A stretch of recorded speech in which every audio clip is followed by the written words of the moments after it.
Hi and thank you for joining us. My name's Colin. I'm chairman of the Essex Historic Military Vehicle Association.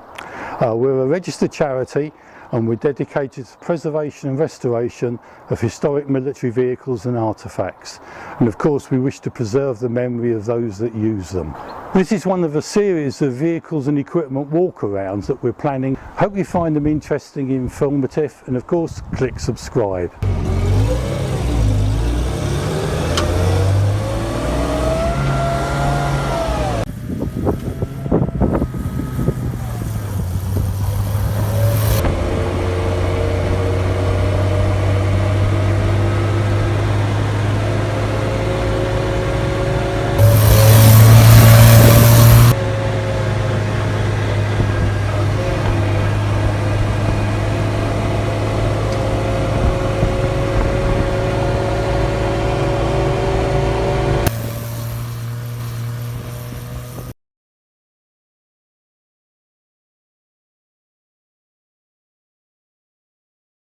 This one was on eBay and I made a silly offer and it was accepted, which was a bit of a surprise to me. So it was a case of a quick trip up to King's Lynn, yeah, great, fine, and then organise a low loader to come and pick it up. So when we got it, the brakes were completely seized, brakes didn't work at all, and giving the engine a good service. A couple of more things left to do in it. I just want to check oil levels and everything. Brakes probably, once I had a little run in it, the brakes need another bleed and another adjust up once they're bedded in. But yeah, it was part of a static display in a little private museum. A guy was a collector of classic cars and military vehicles, and he had a little private museum, and sadly he died, and these were the last couple of vehicles to be disposed of by one of his colleagues.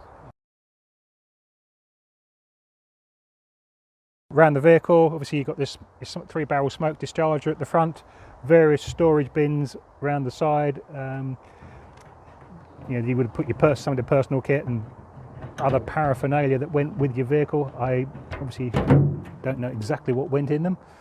A lot of these, where they've been left in fields, all these get full of water and they all rust away. You can see this one's in good condition.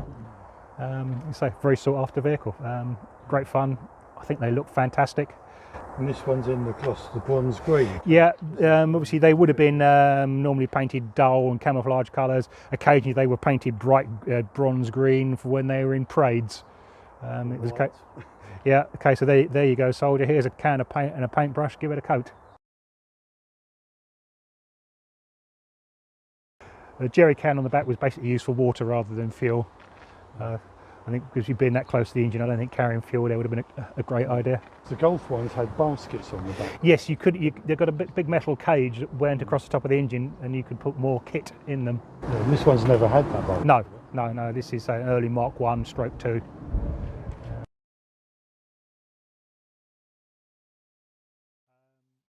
Engine is accessible.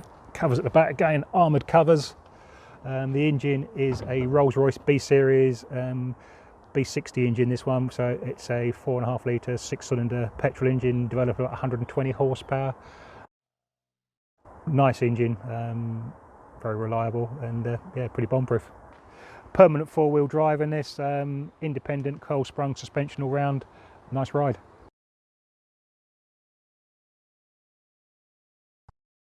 It's all very well taken each to the shows, but one of the things you have to be careful of is when kids are climbing on them, that they don't catch their fingers, because I should imagine if you get your finger in there, you're going to hurt. Yeah. When you're jumping on and off the vehicle, the top of that exhaust cover gets very, very hot. Put your hand on that, I think you'd probably leave most of your skin there.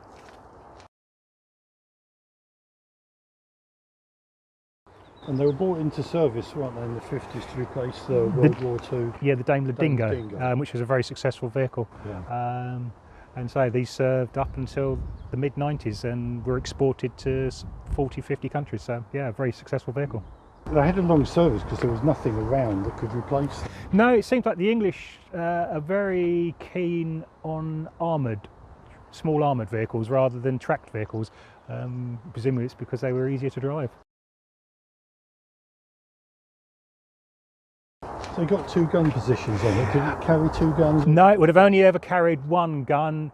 I don't know if 2 was standard on this or whether someone's just added that to it. Presumably whatever gun you had, say in this case probably a Browning 30 caliber, if you were, depending which way you were going, you'd have it at the front or the back. So yeah, there's various pictures, but I've never seen one with 2 guns. There wouldn't have been enough room to store 2 guns and an amount of ammunition. I know you've been looking into the history of it, but you've not found much. I haven't found much history yet. No, it's something I still want to find out, which again is where the Essex military vehicle people help, because taking it to shows, hopefully, you know, some of the other vehicles I took to show last year, you meet some very interesting people who can give you some history, whether it's that particular vehicle they drove or one which is very similar. You know, it's nice to talk to people who actually use them and use them for what they were designed for, and let them see the vehicles again. I know with obviously the previous video with the Humber Pig, a guy who came and looked at it, as soon as he opened the back doors, he nearly had tears in his eyes, because you know, last time he'd seen the inside of one when he was about 18 or 19 and served in Ireland. So again, it's nice that you can have, you know, help bring these memories back to people. And again, Essex HMVA have helped you with getting this on the road. Yes. It's not been road registered yet, so with the help of Colin and the Essex HMVA guys, we've done all the authentication. I've just got to fill the paperwork in and send it off to DVLA, and then we can get an age-related number plate for it and get it out on the road. There we go. Watch out, Essex. That'd be good, yeah. Another one you can use up on your shopping trip. Yes.